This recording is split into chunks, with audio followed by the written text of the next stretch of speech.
Bismillahirrahmanirrahim. Assalamualaikum warahmatullahi wabarakatuh. Alhamdulillah wa sallallahu wasallam wa baraka ala abdihi wa rasulihi Muhammad wa ala alihi wa sahbihi wa man sara ala nahjihi ila yaumiddin wa ba'du. Alhamdulillah jamaah Masjid Al-Hikmah yang semoga dirahmati oleh Allah Subhanahu wa taala. Kita bersyukur kepada Allah Subhanahu wa taala atas nikmat-nikmatnya yang masih bisa kita rasakan sampai saat ini. Ya. Yang sebagaimana antum ketahui juga sampai saat ini masih banyak di antara kenalan-kenalan kita, saudara-saudara kita yang tertimpa musibah wabah penyakit. Ya, kita memohon sama Allah Subhanahu wa taala agar wabah ini, penyakit ini segera diangkat oleh Allah Subhanahu wa taala. Terlebih lagi hari ini ya, salah seorang kerabat anak qadarullah wa masyafa'al, beliau telah berpulang ke rahmatullah. Semoga Allah Subhanahu wa taala mengampuni dosa-dosanya dan mengampuni seluruh dosa-dosa kerabat kita dan dosa-dosa kaum muslimin semuanya. Allahumma arham mautana waghfir lahum warhamhum. Allahumma ighfir lahum waghfir lana. Taib, jamaah yang semoga dirahmati oleh Allah Subhanahu wa taala. Malam ini pembahasannya agak berat ini. Ya, kita akan membahas tentang masalah perselisihan para ulama. Apa istilah perselisihan dalam bahasa Arab, jemaah? Khilaf, ya. Bahasa Arabnya perselisihan adalah khilaf. Nah, kita perlu bahas permasalahan khilaf ini agar kita tidak bingung, jemaah, dalam bermanhaj. Manhaj itu artinya jalan atau cara beragama. Jadi kita harus tahu bagaimana cara beragama kita dalam agama Islam. Ya. Terutama kita harus memurnikan peraturan agama Islam. Ya, peraturan itu kalau diartikan ke bahasa Arab artinya syariat. Jadi syariat itu artinya apa? Peraturan.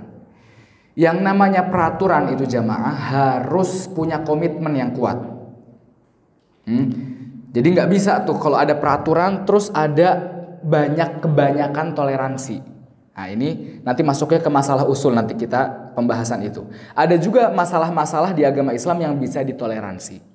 Nah, untuk masalah syariat atau peraturan, anak kasih permisalan contohnya di suatu sekolahan misalnya. Ada peraturan, nggak boleh pakai celana warna biru. Peraturannya berbunyi seperti itu. Ternyata ada siswa datang ke Pak Kepala Sekolahnya. Pak Kepala Sekolah, saya punya celana biru tapi ada polkadotnya, ada titik-titiknya. Gak apa-apa ya, biar toleransi lah, gak usah kaku sedikit gitu. Ternyata kata Kepala Sekolahnya, oh ya wis gak apa-apa silakan. Tuh baru satu orang datang. Terus ada satu orang lagi datang, Pak Kepala Sekolah, saya warna biru, cuman birunya nih agak biru langit lah. Gak apa-apa Pak ya, agak toleransi. Oh ya gak apa-apa. Lama-kelamaan orang-orang akan seperti itu semua. Sehingga akan menghancurkan komitmen dari peraturan itu sendiri. Nah, itu masalah syariat. Nah, perlu kita ketahui masalah itu agar tidak diobrak-abrik syariat kita ini. Nah, jamaah yang semoga dirahmati oleh Allah Subhanahu wa taala, prinsip agama Islam dalam bermanhaj, dalam memegang peraturan agama adalah dengan kelemah lembutan. Dengan apa? Kelemah lembutan. Allah Subhanahu wa taala berfirman, "Fabima rahmatin minallahi lintalahum walau kunta fadhdhan ghalidhal qalbi lan faddu min haulik." Kalau seandainya engkau wahai Muhammad kencang, keras, maka orang-orang akan menjauhimu. Maka prinsip pertama kali dalam agama Islam, hukum asalnya adalah kelemah lembutan. Kecuali kalau ada permasalahan atau maslahat yang lebih besar. Ya, sesuai dengan keadaan adat istiadat, keadaan suatu daerah.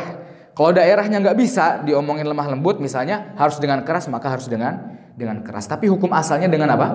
Kelemah lembutan. Ini insya Allah akan kebanyakan nulis teman-teman.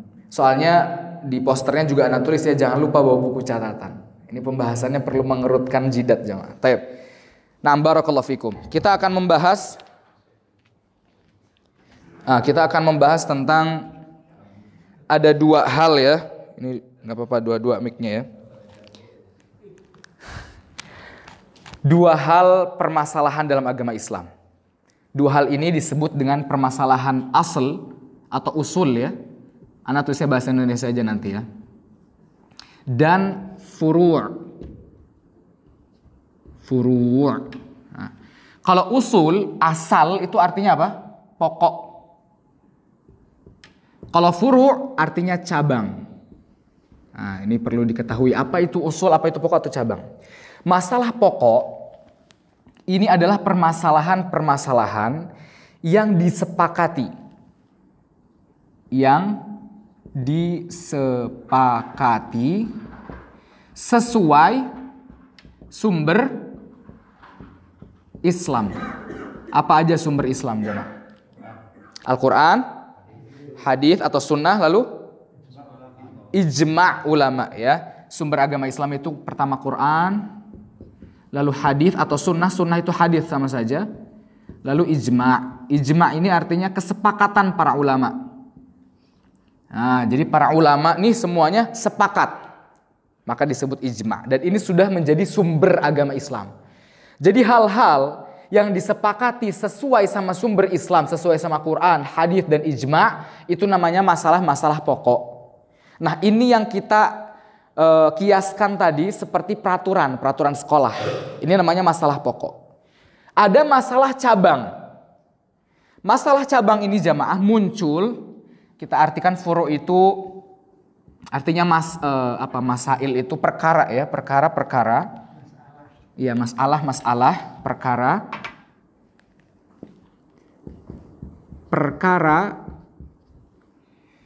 yang muncul dari ijtihad. Nah, ini anak akan jelaskan sejelas mungkin, walaupun istilah kayak gini juga harus dipahamin ya. Apa itu ijtihad? Ijtihad itu adalah proses pengambilan hukum dari suatu dalil oleh siapa? Ulama. Yang bisa ngambil hukum dari suatu dalil itu ulama. Nah, contohnya. Jadi kan yang namanya permasalahan agama Islam ini atau permasalahan manusia itu kan tajaddadat, selalu menjadi baru. Muncul lagi. Banyak permasalahan-permasalahan di zaman sekarang yang tidak ada di zaman Rasulullah SAW. Contohnya apa jemaah? Permasalahan yang kita harus tahu hukumnya. Apa? Ada yang bisa ngasih contoh? Banyak kan permasalahan di zaman sekarang yang gak ada di zaman Rasulullah. Transportasi, apalagi yang tentang bisnis apa? Medsos. Apa yang contohnya Bitcoin. Nah, itu kan gak ada di zaman Rasulullah kan? Nah, ini masalahnya kayak gini. Ini ijtihad tuh kayak gini. Ini Bitcoin. Ini zaman sekarang, gak ada di zaman Rasulullah. Baik. Dan kita perlu tahu nggak hukum Bitcoin? Perlu tahu. Nah, berarti kita harus tahu dalilnya. Dalilnya ini ada di zaman Rasulullah. Yang ngasih dalil Rasulullah SAW. Berarti ini permasalahan di zaman sekarang harus ada yang menghubungkan antara permasalahan Bitcoin ini sama dalil. Agar diambil hukum dari dalil ini tentang hukum Bitcoin. Nah, sekarang yang ngambil hukum ini siapa? Yang nyambungin ini siapa? Para ulama atau para mujtahid. Sedangkan proses ini, proses pengambilan hukum dari dalil oleh para ulama disebut ijtihad. Mafhum insyaallah ya? Nah, ini kalau kayak gini antum kalau nggak tanya langsung angkat tangan. Maksudnya ini apa? Diulangi lagi nggak apa-apa. Biar nggak salah paham karena ini masalahnya besar ya. Tapi ini masalah furu. Atau kalau mau digampangin jamaah, ini masalah akidah. Masalah aqadiyah gitu ya, aqadiyah atau nggak apa-apa akidah. Dan ini masalah fikih. Karena fikih ini rata-rata nggak lepas dari ijtihad. Nah, ini permasalahannya. Untuk masalah usul, maka ini tidak ada kata toleransi. Karena untuk memurnikan hukum agama Islam. Kalau banyak toleransi akhirnya istilahnya kayak menggerogoti agama Islam. Seperti rusak, iya betul. Tapi kalau masalah ijtihad nanti ada permasalahan lain. Harus dibangun di atas toleransi. Nanti kita bahas insya Allah. Sampai sini mafhum ya? Taib. Nah, Pernah Syekhul Islam Ibnu Taimiyah ditanya oleh muridnya Al-Bazzar, "Wahai Syekhul Islam Ibnu Taimiyah, kenapa antum nulisnya buku-buku akidah terus? Syekhul Islam buku akidahnya banyak sekali, masalah usulnya banyak. Tapi masalah fikih jarang, sedikit buku-buku Syekhul Islam yang membahas tentang fikih." Apa kata Syekhul Islam Ibnu Taimiyah? Ini anak sebutkan fatwanya, nanti anak terjemahkan. Kata Syekhul Islam Ibnu Taimiyah, "Al-furu' amruha qarib." Masalah furu', masalah cabang, itu urusannya perkaranya mudah. "Wa man qalladal muslimu ahadal muqalladin." Barang siapa seorang muslim yang mengikuti, mentaklid salah seorang ulama, maka jaza ittiba'uhu, maka boleh diikutin. Malam yutayaqqan khata'uhu, selama tidak diyakini kesalahan seorang ulama ini. Jadi masalah furu ini teman-teman sudah selesai kalau antum taklid. Iya, ikut saja. Nah, dengan syarat yang antum taklid ini ulama al-muqalladin, yang antum yakini bahwa ulama ini mumpuni. Ya bisa nih, anak tanya ini ilmunya mumpuni nih, antum tanya seperti itu. Namanya muqallad. Selama ulama ini tidak diyakini kesalahannya. Jadi antum kalau udah ulama ini jelas-jelas salah, ya jangan diikutin. Begitu. Maka udah selesai, masalah furu' sudah selesai. Adapun masalah usul, kata Syekhul Islam lanjutan perkataannya tadi, wa ammal usul fa inni ra'aitu ahlal bid'ah qad tajadzabu fiha. Kata Syekhul Islam, ana ngelihat masalah usul ini, ternyata ahlul bid'ah itu seperti menarik-narik. Jadi ini masalah usul, sama ahlul bid'ah ditarik-tarik dari berbagai macam sisi, tajadzabu, ditarik-tarik. Bi'azimatid dhalalah, dengan keinginan kuat pengen ngancurin syariat ini, usul ini. Wa ibtalis syariah, dan mereka ingin mengibtal, menghancurkan syariat agama Islam. Makanya Syekhul Islam banyak bukunya tentang masalah ini. Mendebati, membantah para usul-usul, ya, yang menghancurkan usul gitu. Karena masalah usul ini yang paling bahaya. Dan buktinya masih banyak ya, banyak sekali masalah usul ini yang paling bahaya. Banyak sekali di antara kita yang nggak tahu masalah-masalah usul, masalah iman. Bahkan sekarang ini kaum muslimin kalau dengar kata bid'ah misalnya, itu kayak anti sekali.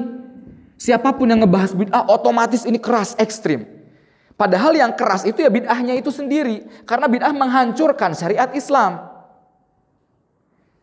Waktu itu Anda pernah bilang di sini, kenapa adanya Islam Nusantara? Gak ada Hindu Nusantara, Kristen Nusantara. Kenapa? Ya karena ini tajadzabu fiha, digrogotin, dihancurin. Masalah usul syariah itu. Mafhum sampai sini ya? Nah, ini mudah insya Allah. Tafadhol yang mau ditulis tapi ditambahin keterangan antum sendiri biar antum paham gitu. Yang namanya taklid itu apa artinya? Mengikuti. Mengikuti siapa aja, antum ada seorang yang menurut antum mumpuni, antum ikutin orang itu. Selesai sudah urusan masalah furu'. Cuman ini yang jadi masalah untuk masalah taklid ini teman-teman. Tidak boleh jadi taklid ini kan sama seorang yang berfatwa atau yang mumpuni, yang berilmu. Dan orang yang mumpuni ini nggak satu doang, bisa jadi 3, bisa jadi 4, bisa jadi 2. Antum ternyata nanya kepada seorang A, hukumnya A. Pas ngomong ke Ustadz B, hukumnya B. Terus gimana? Ya antum tadi ikutin yang menurut antum mumpuni. Bukan malah diadukan pendapatnya. Karena ini masalah ijtihad tadi. Menurut Ustadz ini, menurut ulama ini, mana yang lebih afdol buat antum, buat keadaan antum, itu yang dikasih hukumnya. Kenapa? Kalau masalah yang ini, misalnya kalau Ustadz A ini kalau ngasih fatwa yang B misalnya, takutnya nanti ada permasalahan-permasalahan yang membuat antum bingung. Gitu. Akhirnya udah kasih A saja, karena ini yang lebih maslahat buat antum. Gitu. Bukan diaduin. Pas antum nanya ke Ustadz A, Ustadz katanya Ustadz B begini. Akhirnya antum bingung sendiri kayak gitu. Jadi ini masalah furu, antum cukup taklid. Kalau suatu waktu ngambil yang A, suatu waktu ngambil yang B. Taib. Nah itu nanti kembalinya ke sikap kita dalam khilaf. Nanti masuk insya Allah. Nah, jadi itu ya, nanti jawabannya insya Allah ada ya. Tapi sini paham insya Allah ya. Masalah furu dan usul bisa. Taib. Kita hapus teman-teman. Ini kebetulan pelajaran kita hari ini nih yang anak ajarkan di anak SMA, pelajaran SMA. Dan ini sampainya beberapa pertemuan. karena bahasa Arab ya, tapi kalau bahasa Indonesia jadi mudah insyaallah. Selanjutnya, nah biar enggak ini ya, kita akan membahas langsung saja ke adab atau sikap kita dalam khilaf. Dalam khilaf furu'. Yang pertama adalah utlub ar-rajih, cari yang rajih. Yang rajih itu artinya apa? Pendapat yang kuat. Rajih itu yang kuat, pendapat yang kuat. Yang kedua, boleh membantah yang marjuh. Nah, kalau marjuh pendapat yang lemah. Marjuh ini yang lemah. Lalu yang ketiga, ini ada ininya bil hikmah ya, dengan santun, harus membantahnya harus dengan santun. Tapi yang ketiga, tidak boleh mengingkari yang marjuh. Nah, ini sikap kita dalam masalah khilaf furu'. Yang pertama, kayak tadi misalnya ada pendapat A, ada pendapat B. Sewaktu-waktu kita pengen yang ini. Di mana kita hasilkan ini? Dari sini. Cari yang rojih. Menurut ana yang kuat ini. Karena ternyata ustadz ini argumennya lebih kuat. Dalilnya lebih mantap. Karena kan apalagi zaman sekarang jamaah ya. Para ustadz-ustadz itu punya takhosus. Apa takhosus itu? Spesialis dalam ilmu tersendiri. Bisa jadi ustadz A spesialis masalah fikih. Ustadz B masalah siroh. Ustadz C masalah akidah gitu. Ternyata Ustadz A ini agak lemah di masalah siroh, maka antum jangan tanya ke dia. Cari yang masalah sirohnya kuat begitu. Nah, ini masuknya ke tadi, cari yang rojih. Menurut antum mana yang database-nya lebih kuat, itu yang antum ambil. Lalu yang kedua, boleh membantah yang marjuh. Marjuh itu yang lemah. Contoh, ya di madhab Imam Syafi'i, kunut subuh apa hukumnya? Hah? Udah dibahas belum kemarin sama Ustadz Aldi? Udah, kunut subuh hukumnya sunnah apa? Sunnah ba'diyah. Sunnah di mazhab Syafi'i ada dua, ab'ad sama hayat. Sunnah ba'diyah ini kalau antum tinggalkan, antum harus sujud sahwi.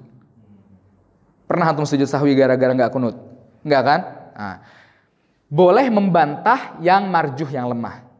Berarti menurut ana kunut lemah misalnya. Ini contoh. Karena kunut kan masalahnya masalah furu', masalah ijtihadiyah, harus toleransi. Menurut ana kunut lemah. Dalilnya di perawi hadis tentang kunut ada bernama Abu Ja'far Ar-Razi. Itu lemah, nggak bisa diambil. Nah, kita membantah ya kan?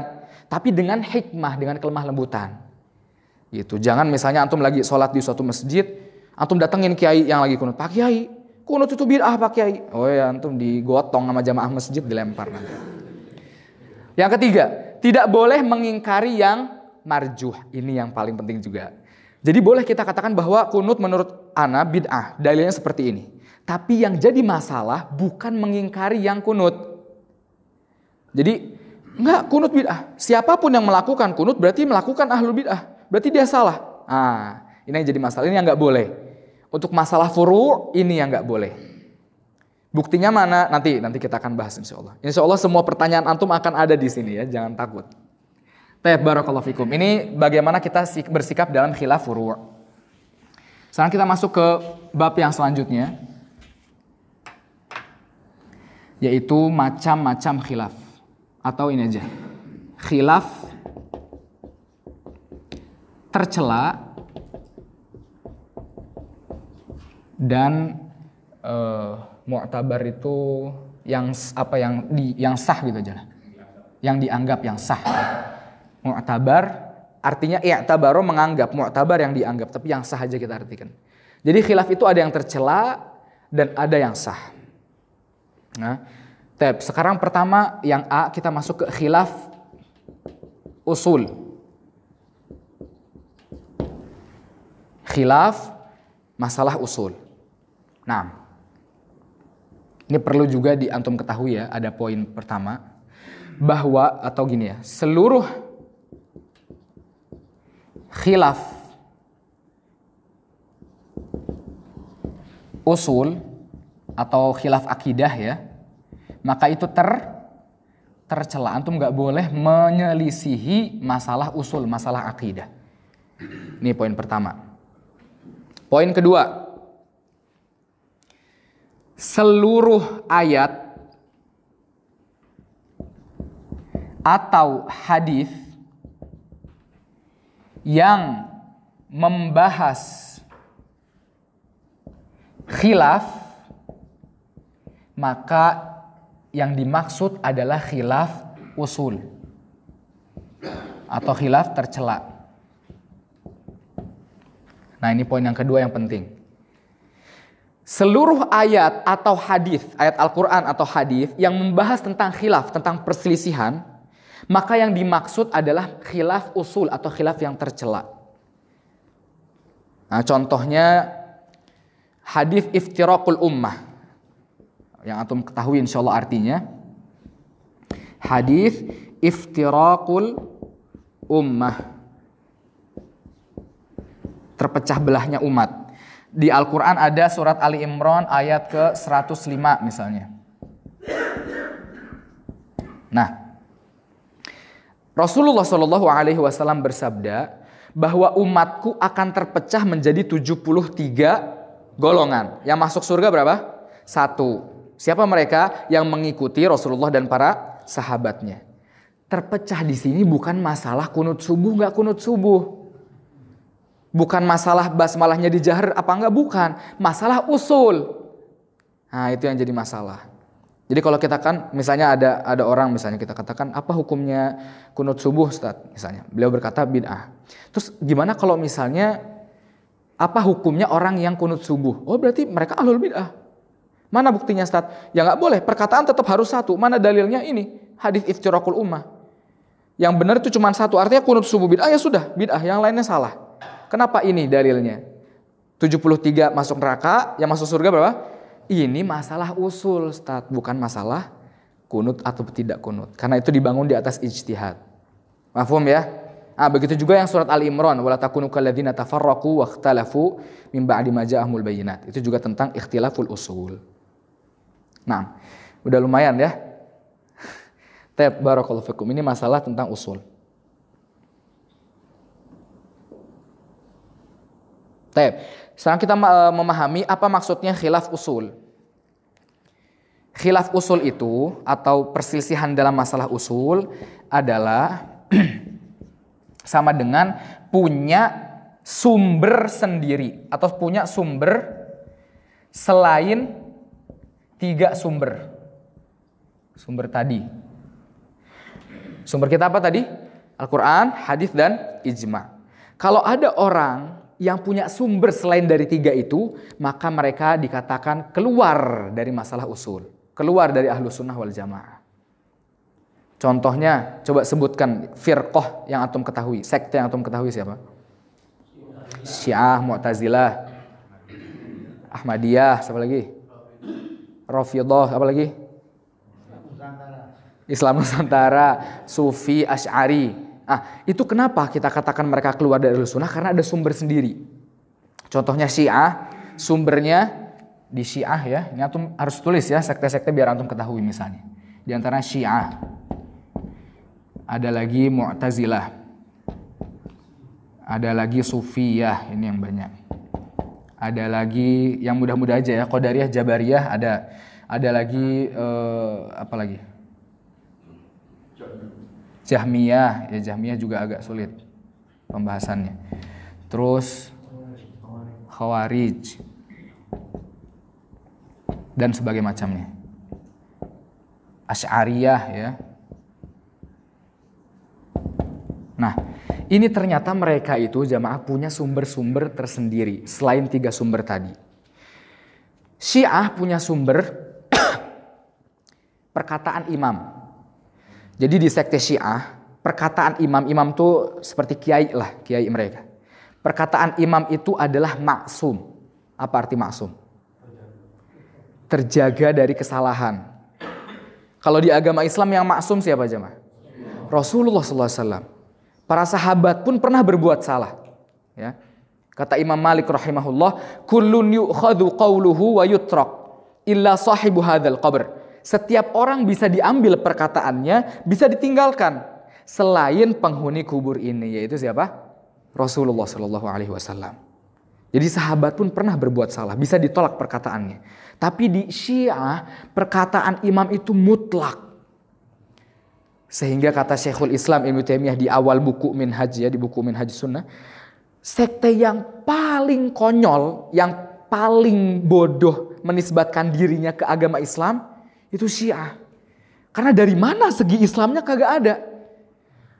Jadi sudah Rasulullah, Al-Quran tuh hampir gak ada. Soalnya kenapa? Perkataan imam doang yang mereka pegang. Sehingga antum kalau ngelihat mereka gak habis fikir. Kalau 10 Muharram itu ya, di akidah mereka, mohon maaf, kotoran imam itu berkah. BAB-nya imam. Sehingga nanti kalau 10 Muharram antum lihat mereka bawa kotoran, dibelewek-belewekin ke muka badannya. Binatang aja gak ada yang begitu, ngebelewekin kotoran ke mukanya. Ini manusia, wal'iyadzubillah. Ada yang mukul-mukul diri keras, naudzubillah min dzalik. Itu Syiah karena punya sumber lain. Mu'tazilah juga. Mu'tazilah ini mengedepankan akal. Dan ini ana pernah dengar jamaah perkataan ini dari salah seorang terkemuka. Perkataannya gini. Antum itu kalau melihat syariat Islam, pertama kali lihat dulu ini keren apa enggak. Gaul apa enggak. Kalau udah gaul, ini sesuai sama Al-Quran apa enggak? Muskilah. Kalau menurut ana sholat enggak keren, enggak usah sholat. Plus keren ini menurut siapa? Kan itu keren ini kan kata yang relatif. Ya kan? Menurut antum warna biru keren. Menurut antum warna hitam yang keren. Menurut antum warna hijau yang keren. Kan macem-macem. Nah ini yang jadi muskilah. Mu'tazilah. Jadi mengedepankan akal. Ya, Ibnu Taimiyah rahimahullah punya buku khusus 11 jilid jamaah. Membahas tentang ini masalah filsafat, masalah akal itu. Namanya Dar'u Ta'arud Bainal Aql wan Naql. Artinya gak ada kontradiksi antara hadis, dalil dan akal. Jadi kalau akal kita kayak nolak dalil, yang salah siapa? Akal kita bukan dalilnya. Gak ada kontradiksi. Dan itu bahasa tentang filsafat. Antum baca itu kata para ulama ya. Baca buku itu cepat tua, umurnya cepat habis. Antum baca buku filsafat bahasa Indonesia aja susah. Ini bahasa Arab lagi 11 jilid pula. Udah gak bisa nafas antum ya. Nah ini masalah Mu'tazilah. Jadi sumbernya masalah akal dulu. Seperti contohnya masalah Sufiyah yang kemarin ana bahas ya. Sufiyah itu sumbernya apa? Mimpi. Nah, jadi gampang antum jadi kiainya Sufi gampang. Semalam ana mimpi ketemu Rasul. Ana dapat tazkiyah dari Rasul, ana jadi waliullah. Antum cerita sama teman dekat antum cerita sama orang nanti orang pada tahu semua, antum jadi waliullah. Alhamdulillah. Gampang. Sumbernya apa? Mimpi. Kalau seandainya antum di mimpi ketemu Rasul misalnya, diajarin sebelum makan baca bismillah 1000 kali misalnya tuh. Jadi akidah itu. Jadi akidah. Sebelum makan udah doer duluan mulutnya, belum bismillahnya 1000 kali. Bener jadi akidah, subhanallah. Itu kan jadi bahaya kayak gitu. Belum tentu juga yang ketemu sama dia di mimpi itu Rasulullah, belum tentu. Anak pernah ceritain di sini kalau nggak salah. Ada seorang ustadz ya, nanya sama orang yang ngaku bahwa dirinya ketemu sama Rasulullah. Ustadz, anak semalam ketemu sama Rasulullah. Kata ustadz ini, gimana cirinya Rasulullah? Dia berjanggut nggak? Kata orang ini, enggak ustadz, dia nggak berjanggut. Bingung ustadz. Rasulullah nggak berjanggut kan? Apalagi cirinya Rasulullah? Rasulullah ini pakai songkok nasional, Tat. Oh, diiyain aja sama ustadznya kan? Terus gimana lagi cirinya? Pakai sarung, Tat. Gajah duduk. Dari Indonesia ini rupanya Rasulullahnya. Terus apa lagi? Bawa rokok kata dia. Allah, masa ada Rasulullah iklan rokok di mimpi? Berarti bukan Rasulullah. Nah benar bahwa syaitan itu nggak bisa menjelma jadi Rasulullah, betul. Tapi kalau ngaku bisa, ngakuin bisa. Makanya kalau antum ketemu ngaku Rasulullah, ada yang ngaku Rasulullah di mimpi antum, lihat ciri-cirinya sesuai nggak masa Rasulullah bawa rokok, bukan? Nggak bisa. Nah itu masalah Sufiyah.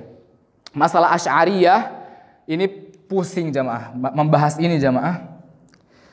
Wah, nggak bisa dibahas. Ya kayak contohnya ada masalah Asy'ariyah, ada masalah qidam. ada masalah tahdits dan sebagainya macamnya. Di antaranya ya sama aja. Ini kayak mereka ini istilahnya mengkiaskan dalil dengan akal mereka. Nggak sesuai sama akal ya sudah selesai. Terus juga sama di antara kesamaan Asy'ariyah sama Jahmiyah menolak sifat-sifat Allah.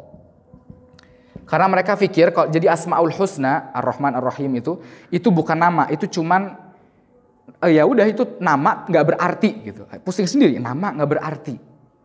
Soalnya kenapa? Kalau ada artinya, kan Asmaul Husna yang kita ketahui 99. Kalau ada artinya berarti Allah juga 99. Allahnya ada 99. Karena nama itu nyatu sama orangnya. Jadi nama ana Fakhru, berarti satu. Berarti kalau ada yang manggil ana Fakhru, ada yang manggil ana Rodi, berarti ada dua, kebelah begitu kata mazhab mereka begitu, kata sekte mereka begitu. Padahal semakin seseorang itu banyak namanya, artinya nama kemuliaannya, semakin mulia seorang itu. Misalnya si fulan ini dia dikenal sebagai orang yang dermawan. Seorang ini dikenal sebagai orang yang pintar. Nah, itu kan semakin banyak kayak gitu semakin mulia orang ini. Dan masih banyak lagi Khawarij, mereka menolak para pemimpin ya, para pemimpin dikafirkan, mentakfir. Nah, ini masalah Khawarij ini ketakfir nanti bahayanya. Nah, barakallahu fikum. Adzan udah masuk. Ya, tafadhol adzan. Bismillah, wassalatu wassalamu ala Rasulillah. Jadi ini khilaf dalam masalah usul. Nah, barang siapa yang menyelisihi masalah usul ini baru kita katakan apa? Ahlul bid'ah. Artinya mereka keluar dari Ahlus Sunnah wal Jamaah karena menghancurkan kemurnian syariat kita. Baik.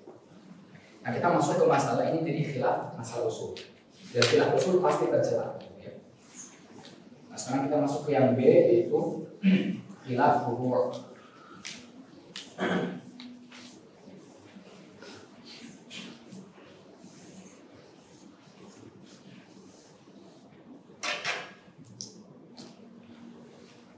Yang D khilaf furu'. Nah, kalau khilaf furu' ada yang tercela, ada yang tidak tercela. Dan kalau khilaf usul semua tercela.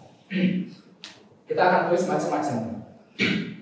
Yang pertama, khilaf furu' ada namanya khilaf syadz. Syadz tulisan Arab ini syadzun. Artinya nyeleneh. Syadz. Kalau saya pakai da ini pakai da. Syadzun nyeleneh. Maksudnya gimana? Maksudnya khilaf ini muncul karena kesalahan seorang ulama. Nah, ini munculnya karena kesalahan ulama. Ulama tinggi nih, tapi salah gitu. Contohnya, ada ulama yang membolehkan, misalnya ya, ulama membolehkan riba fadl. Ya, jadi riba fadl itu riba yang dengan melebihi kuantitasnya, jumlahnya. Jadi kata ulama ini yang haram itu riba yang nasiah saja. Mungkin Anda jelasin sedikit masalah riba ya. Jadi riba itu jamaah berlaku atas dua hal, atas dua syarat. Yang pertama, riba ini harus ada pada harta-harta riba yang 6. Harta riba itu ada 6. Apa aja? Emas, perak, atau yang mewakili keduanya seperti apa? Uang, emas atau perak dan uang. Kurma, garam, ada namanya syair, ada namanya kumah. Dua-duanya kalau diartikan Indonesia gandum, cuman ada bedanya. Dan ini masuknya kepada makanan pokok. Nah gitu ya. Mafhum ya? Itu yang pertama. Harus ada di 6 ini. Jadi yang berlaku riba itu cuma 6 hal ini. Terus yang kedua, harus sama jenisnya. Jadi misalnya korma sama korma gitu. Garam sama garam, uang sama emas. Kan itu kan satu jenis. Contohnya, nggak boleh kita membeli kurma 1 kilo yang kualitasnya bagus dengan kurma 2 kilo yang kualitasnya jelek. Kenapa? Karena ini termasuk harta riba. Kurma ini harta riba kan? Dan sama jenisnya. Boleh nggak kita beli baju yang mahal 1 baju dengan 5 baju? Boleh nggak? Boleh. Kenapa? Karena bukan harta harta riba. Boleh nggak kita beli garam ke tukang sayur? Misalnya kita beli garam di tukang sayur harganya 5.000. Tapi kita kasihnya 10.000 sedekah. Boleh nggak? Boleh, karena beda jenis. Ya, beda jenis. Jadi jangan takut ya, nanti pas beli sayur, ini garam kan harta riba nih. Enggak, harus beda jenisnya. Nah, ada ulama yang bilang nggak apa-apa. Nggak boleh diambil. Kenapa? Karena ini syadz, murni karena kesalahannya ulama tersebut. Contoh lain, ada ulama yang membolehkan jima dari dubur. Terus gimana? Enggak, menurut ana boleh jima dari dubur. Ada ulama yang ngomong, ya enggak boleh. Ini syadz. Jelas-jelas menyelisihi dalil yang kuat. Contohnya lagi, ini 2 ya, 1 lagi. Contohnya Abu Hanifah yang terkenal jemaah. Madhab Abu Hanifah. Ini kan ulama 4 madhab toh. Abu Hanifah bilang khamr yang haram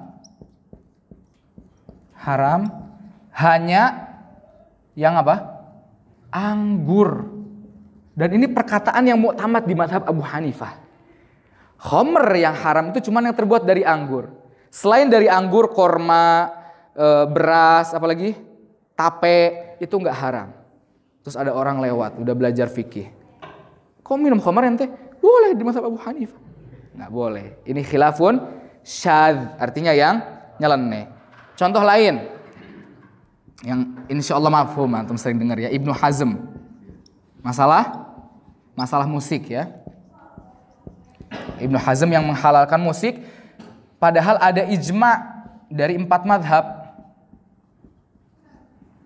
4 madhab ini siapa? Imam Syafi'i, Imam Malik, Abu Hanifah, Ahmad bin Hambal, semuanya mengharamkan ini. Bahkan di madhab Syafi'i sendiri, yang Indonesia ini kan kita Syafi'i. Tapi kalau masalah musik, Ibnu Hazm, ujung-ujungnya ke sini, nyasarnya jauh banget. Ibnu Hazm ini lahirnya jauh setelah ulama 4 madhab. Ulama 4 madhab, jadi udah ada ijma duluan. Muncul jauh setelah ada ijma Ibnu Hazm yang membolehkan. Ini namanya syadz. Bahkan di madhab Imam Syafi'i jamaah, alat musik itu fisiknya haram. Fisiknya. Jadi kalau misalnya kita mau tobat, misalnya mau hijrah, ini alat musik mau kita jual, boleh nggak? Nggak boleh di mazhab Syafi'i. Karena ini fisiknya haram. Sesuatu yang haram fisiknya nggak boleh dijual. Haram juga jual belinya. Itu menandakan bahwa Imam Syafi'i juga mengharamkan masalah musik. Ana belum bisa ninggalin musik. Itu masalah antum sama Allah. Beda lagi kalau masalah menghalalkan yang haram itu urusannya lebih beda lagi. Ini masalah syariat. Jadi kalau antum ditanya, walaupun misalnya masih belum, tapi antum harus tetap yakinin. Ditanya apa hukumnya musik, tetap jawab haram. Karena itu syariat ijma sudah ada 4 madhab. Mafhum ya? Nah, terus juga kemarin kita bahas tentang umumul balwa di sini. Masih ingat? Umum itu artinya menyeluruh. Balwa artinya kerusakan. Artinya kerusakan yang menyeluruh. Ada suatu hukum di agama Islam yang muncul karena kerusakan manusia yang menyeluruh. Contohnya musik tadi, kalau kita masuk mall. Pernah Anda jelaskan kemarin, pertemuan sebelumnya. Masuk mall, kita dengar nih. Kalau zaman dulu, karena jarang kedengaran musik, bisa kita tutup kuping. Kalau kita masuk mall sepanjang mall tutup kuping, gimana? Susah. Gimana ceritanya? Ya sudah, itu seperti angin lewat aja. Beda istilahnya kalau kita naik eskalator sambil jedak-jeduk kepalanya. Nah, itu nikmatin namanya. Sambil merem-merem gini, beda lagi. Begitu juga kayak kemarin kita bahas tentang masalah aurat. Ya, Imam Syafi'i ngelihat betis nggak sengaja. Kalau sekarang di mana-mana betas-betis di kanan kiri, di seluruh penjuru betis semuanya. Maka gimana?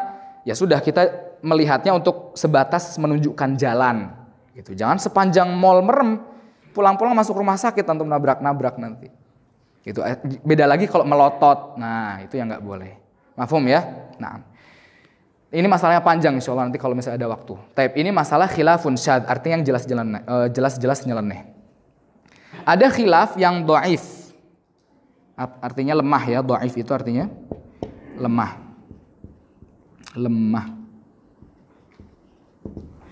Nah, ini ada dalilnya.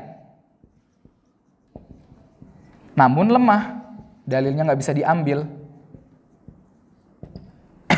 Contohnya pendapat Abu Hanifah lagi yang bilang bahwa tumakninah bukan rukun. Nah, kata Abu Hanifah, tumakninah sholat itu bukan rukun. Tumakninah artinya tenang. Dan tumakninah ini terpenuhi atas 2 syarat. Antum dikatakan tumakninah, yang pertama posisinya sempurna. Jadi misalnya antum ruku, posisi antum ruku ini kalau orang lain ngelihat antum ruku itu sudah sah rukunya. Ya, jadi orang lain ngelihat antum lagi ruku itu sudah ruku. Itu yang pertama. Yang kedua, antum selesai membaca batas wajib bacaan ruku. Subhana rabbil azim berapa kali? 3 kali. Yang wajib 1 kali. Yang kedua dan ketiganya sunnah. Jadi yang dikatakan tumakninah adalah antum membaca subhana rabbil azim dalam posisi ruku. Selesai baru sami Allahu liman hamidah gitu. Nah, di mazhab Abu Hanifah enggak. Akhirnya kalau antum ke Bangladesh, ke Pakistan, itu sholatnya flash. Kenceng. Belum ruku udah gitu lagi, sujud lagi kayak gitu. Karena menurut mereka kayak gini, tumakninah enggak rukun. Ini dhaif, tetap enggak boleh diambil, enggak bisa diambil. Kenapa ya kok rata-rata yang permasalahan yang salah Abu Hanifah yang muncul namanya, jemaah? Nah, karena Abu Hanifah ini dari Kufah. Kufah ini namanya ahlu ro'i, jemaah. Ahlu ro'i. Ro'i itu artinya pendapat. Kenapa? Karena database mereka atas hadis-hadis itu kurang. Akhirnya banyak yang mereka keluarkan. Padahal ada dalilnya, cuman mereka ambil pakai ijtihad. Padahal dalilnya ada. Cuman nggak sampai ke mereka dalilnya. Gitu. Yang terakhir, yang ketiga, namanya khilafun qawiyun. Khilaf yang kuat, yang ini disebut khilaf mu'tabar tadi. Maka ini dibangun di atas apa? Toleransi.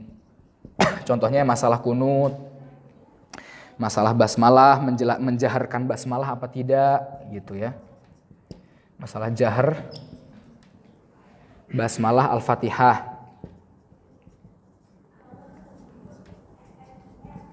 Nah, contohnya ini. Ini dalilnya sama-sama kuat. Maka kita harus dibangun di atas toleransi. Ya.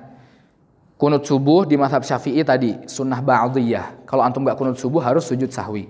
Tapi di 3 mazhab yang lain, Imam Malik, Abu Hanifah, Hambali, enggak ada kunut subuh, enggak dipakai. Terus membaca basmalah juga perhatikan ya. Di mazhab Syafi'i, antum kalau Al-Fatihah basmalahnya harus keras. Bismillahirrahmanirrahim. Karena basmalah termasuk dalam Al-Fatihah. Kalau antum enggak baca keras sama dengan antum enggak ngebaca ayat di Al-Fatihah. Berarti sholatnya batal. Kalau di mazhab Hambali ya, yang Saudi yang biasa kita pakai misalnya, itu membaca cuman disir. Bismillahirrahmanirrahim. Alhamdulillah gitu. Di mazhab Maliki yang dipakai di Madinah Munawwarah, Masjid Nabawi sana, enggak dibaca basmalah. Enggak perlu dibaca basmalah Fatihah. Kenapa? Sama seperti surat-surat yang lain. Nah, itu kan masalahnya batal sholat apa tidak batal kan? Tapi itu masalah furu'iyah, masalah ijtihad. Nanti kita lihat juga, cukup nggak waktunya ya? Nanti ada pertemuan selanjutnya insya Allah ya. Nanti ada sikap-sikap para salaf dalam menyikapi ikhtilaf. Mungkin cukup insya Allah kita ringkas. Nah, sampai sini paham ya? Ini masalah furu'. Jadi kalau yang nyeleneh nggak boleh antum ambil. Masalah yang dhaif juga nggak boleh, tapi yang kuat ini. Tapi dilandasi dengan sikap tadi, 3 sikap dalam menghadapi khilaf tadi. Faham insyaallah? Baik. Nah, berarti kita ketahui bahwa siapa itu ahlul bid'ah. Ada pertanyaan kayak gitu kan? Siapa itu ahlul bid'ah? Kita ambil perkataannya Syekhul Islam Ibnu Taimiyah lagi. Kata Syekhul Islam Ibnu Taimiyah, ahlul bid'ah itu yang man khalafa kitabal mustabin. Yang menyelisihi kitab yang jelas. Artinya apa? Al-Quran. Jadi ada ayat di Al-Quran yang jelas diselisihi. Atau hadis yang disepakati. Atau ijma ulama. Nah, kalau ada yang menyelisihi 3 hal ini, maka mereka keluar dari Ahlus Sunnah wal Jamaah. Contohnya hadis yang disepakati apa? Contohnya mengusap khuf. Khuf itu kayak semacam bentuknya mirip kayak kaos kaki, cuma terbuat dari kulit dan sampainya di atas mata kaki ya. Kalau di bawah mata kaki walaupun terbuat dari kulit itu bukan khuf namanya. Di atas mata kaki.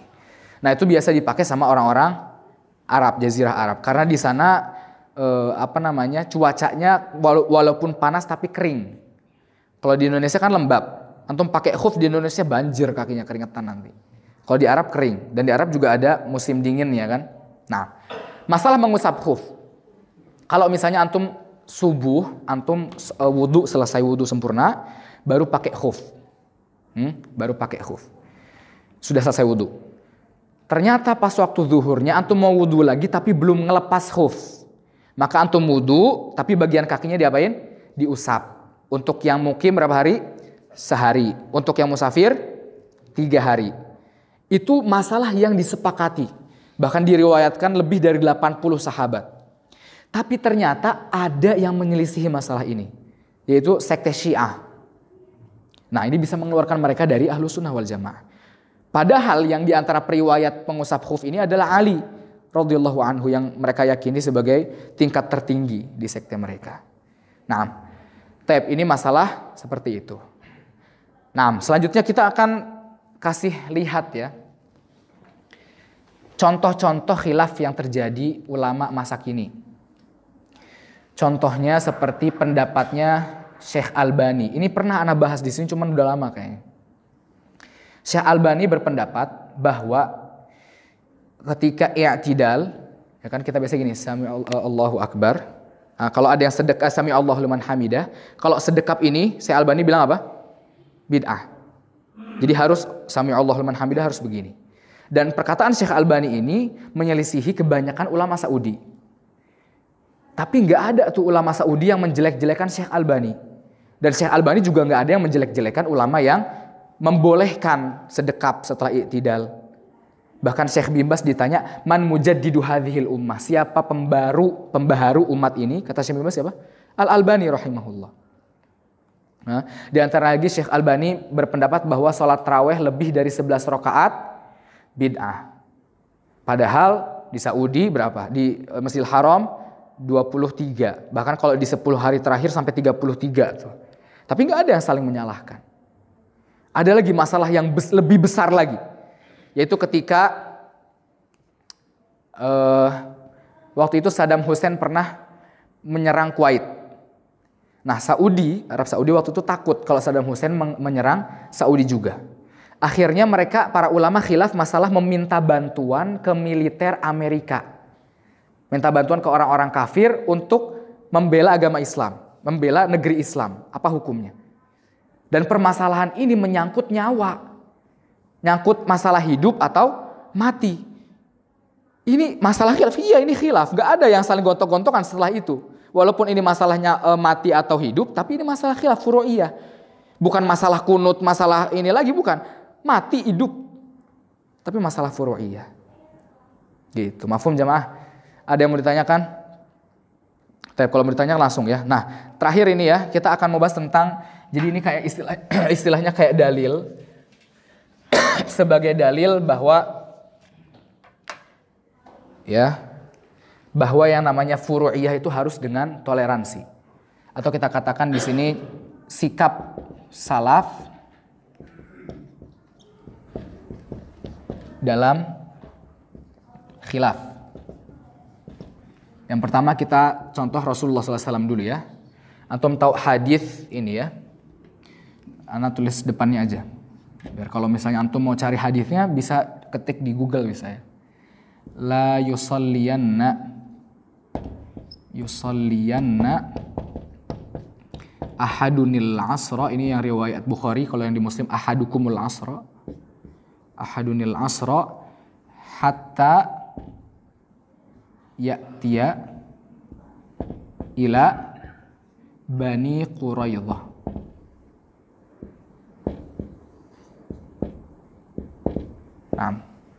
Ya, hatta ya'tiya ila Bani Quraidah.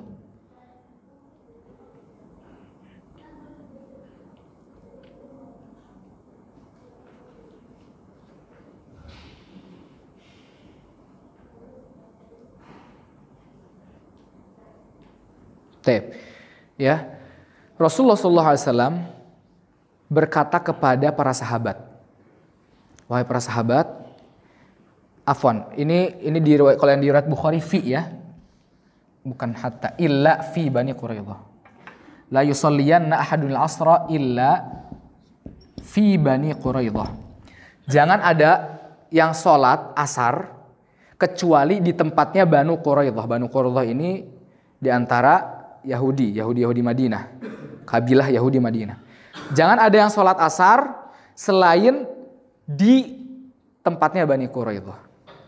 Tapi ternyata di pertengahan jalan para sahabat ini ngedapetin asar di tengah jalan, belum sampai ke Banu Quraidah. Akhirnya para sahabat terbagi menjadi dua pemikiran, dua pendapat. Pendapat pertama bilang, enggak, kita harus sholat asar di Banu Quraidah, walaupun sudah asar di tengah jalan nih, kita harus sholat di situ. Menurut Rasulullah kayak gitu. Kata pendapat pertama. Pendapat kedua bilang, enggak, Rasulullah bilang kayak gitu bukan maksudnya seperti itu, seperti letter luck. Rasulullah bilang kayak gitu biar kita bersegera aja ke Banu Quraidah. Tapi kalau kita sudah asar di tengah jalan, ya sholat asar di tengah jalan. Gitu. Lalu sampai kedua hal itu kepada Rasulullah. Apa kata Rasulullah? Lam yu'annif ahadan baina taifatain. Rasulullah nggak mencela satupun dari dua kelompok tersebut. Dua kelompok pendapat ya. Nah ini baru masalah khilaf furu'iyah. Karena udah jelas di konteksnya furu'iyah itu ya. Khilaf pendapat. Mafhum ya? Nah berarti ini masalah furu'iyah harus toleransi. Begitu. Contoh yang lain ya. Ini anak ringkas yang penting saja ya. Nah, contohnya ini. Imam Ahmad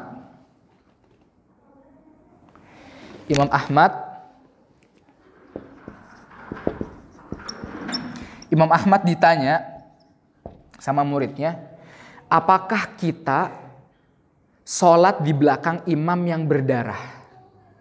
Wahai Imam Ahmad, apakah kita sholat di belakang imam yang berdarah ketika sholat? Apa jawaban Imam Ahmad rahimahullah? Kaifa la usalli khalfa Malik wa Ibnu Musayyib?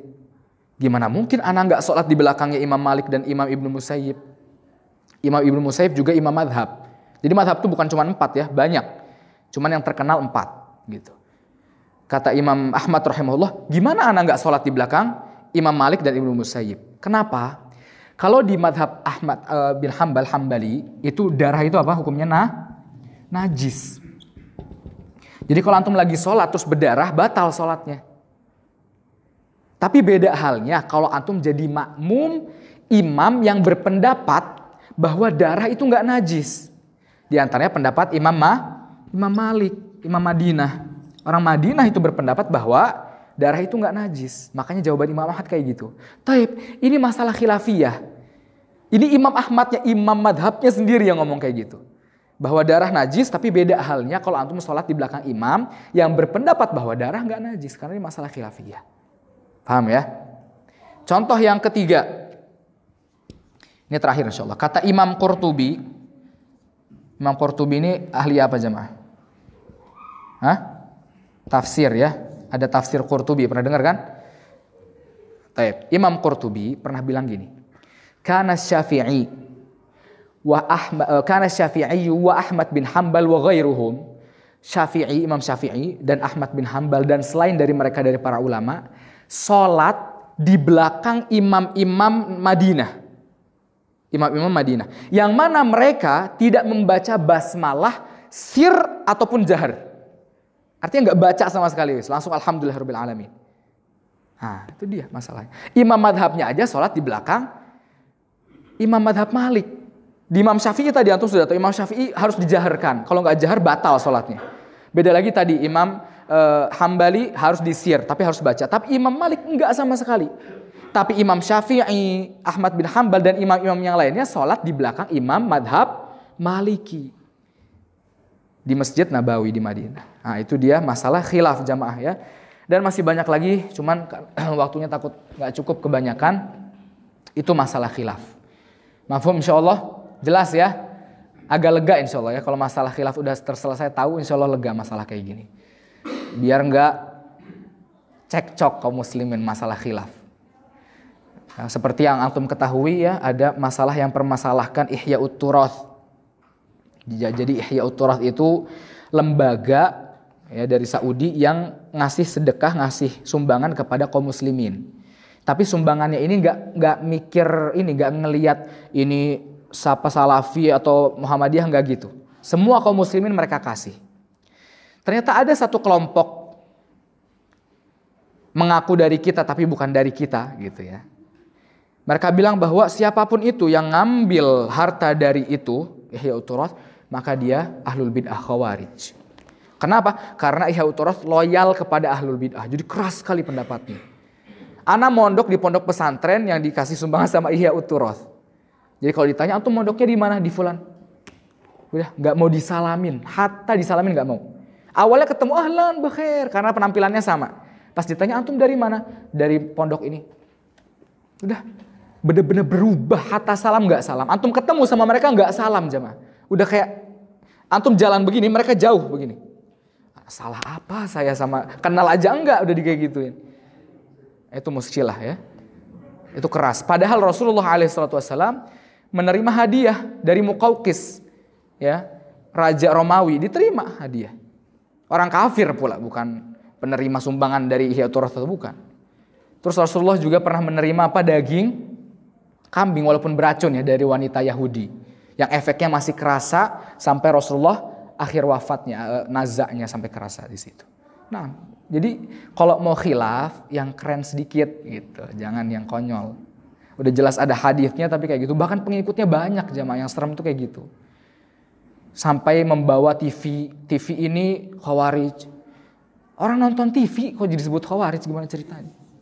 Muskilah besar jemaah.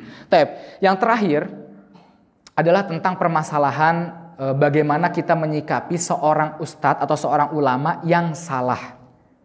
Yang salah. Nah, bagaimana sikap kita? Ya seperti para ulama tadi. Ya, mereka salah betul. Boleh nggak kita menjelaskan, yang namanya ustadz itu kadang-kadang kan didengar sama orang banyak. Walaupun ana misalnya, ana pernah mungkin sering berbuat salah dan mungkin akan berbuat salah. Maka harus antum jelaskan ke ana atau antum jelaskan ke jamaah sekalian. Bahwa Ustadz Fahruk kemarin salah di penyebutan ini, perlu dijelaskan gini-gini. Atau nggak langsung ke ana aja, biar ana yang sampaikan ke antum lagi gitu ya. Takutnya malah kesalahan itu tersendiri. Dan boleh kayak gitu. Ngasih penjelasan boleh. Kesalahan di penjelasan boleh, dijelaskan boleh. Cuman tetap ihtiram. Tetap dihormati. Seperti tadi Abu Hanifah, sampai ada saking banyaknya pendapat Abu Hanifah yang beda gitu ya istilahnya.